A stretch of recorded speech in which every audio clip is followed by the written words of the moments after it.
Salut les investisseurs, petite vidéo de réaction suite au renfort de Bolloré dans Ruby. Abonnez-vous à la chaîne si ce n'est pas déjà fait et on va commencer cette vidéo tout de suite.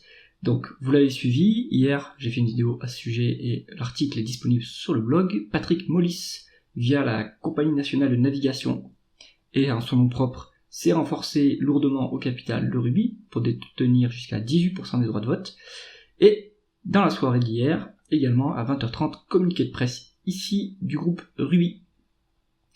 Donc on apprend que la société Plantation des Terres Rouges, qui est une société détenue par Bolloré, a franchi le seuil de 6% des actions ordinaires du groupe. Et donc cette société détenait 5% auparavant. Donc on a un scénario comme l'année dernière, c'est-à-dire que on avait appris d'abord que Patrick Mollis s'était renforcé, était entré au capital de Ruby. Dans la foulée, on avait eu Plantation des Terres Rouges qui était également entré au capital, qui avait dépassé les 5%.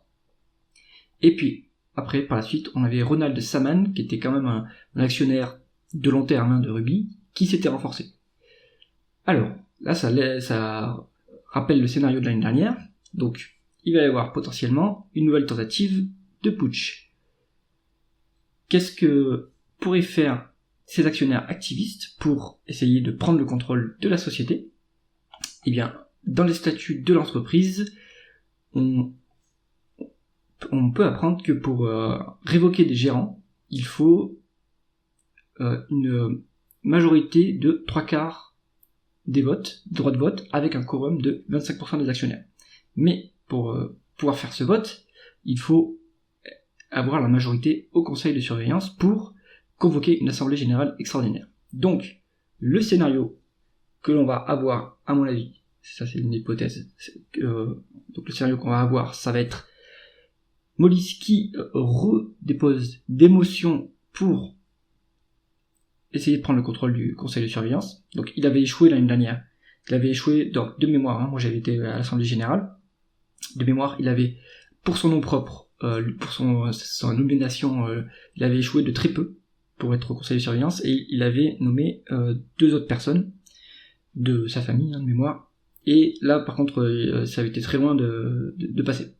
Donc ce qu'il va essayer de refaire cette année, avec encore plus de droits de vote et encore plus de soutien de la part de Bolloré à minima, on ne sait pas si Saman est de connivence ou pas, mais il va essayer de prendre à nouveau le contrôle du conseil de surveillance, et bon, il a plus de chances de réussir quand même. Et s'il prend le contrôle du conseil de surveillance, il va très probablement convoquer une assemblée générale extraordinaire, et puis après, proposer une révocation des gérants actuels. Donc, toutefois, il faut garder en tête que ce scénario, il est un peu maximaliste, parce que 75% des droits de vote, c'est assez lourd. Je suis pas sûr que d'ailleurs, les institutionnels qui sont présents au capital de Ruby, donc des fonds, je suis pas sûr qu'ils soient pour renverser complètement la gérance et changer la stratégie. Donc ça reste à voir. Dans un scénario plus intermédiaire, ce qu'il pourrait essayer de faire, c'est, une fois qu'il aura pris le contrôle du conseil de surveillance, il pourra peser sur la stratégie et pourra vraiment influencer les gérants pour que, par exemple, je dis ça au hasard, ils cèdent l'activité Photosol. Ça peut être une des pistes qui permettra à l'action à la société d'être revalorisée. Conclusion, la tension continue de monter pour cette assemblée générale, donc on a vraiment le même scénario que l'année dernière, mais avec des activistes qui sont encore plus forts au capital, donc activistes, Mollis, Bolloré, et je mets Saman dedans. Peut-être que Dassault, il y a Dassault aussi également, qui est au capital, je sais pas de quel côté il penche, est-ce qu'il penche du côté de Bolloré, Mollis et Saman. Bon, ça, dans les prochains jours, ce que il va falloir faire, c'est surveiller 2 choses.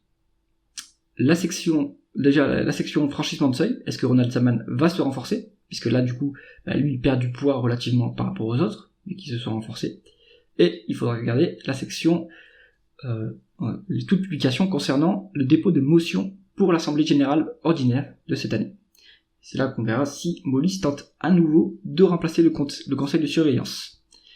En tout cas, on va continuer à suivre ça sur la chaîne, je trouve ça très intéressant, j'espère que Vous aussi, vous êtes un peu tenu en haleine avec ce scénario de prise de contrôle dont Bolloré est associé à le secret. J'espère que cette vidéo vous a intéressé. Si c'est le cas, mettez un pouce vers le haut et pensez à vous abonner à la chaîne. À bientôt.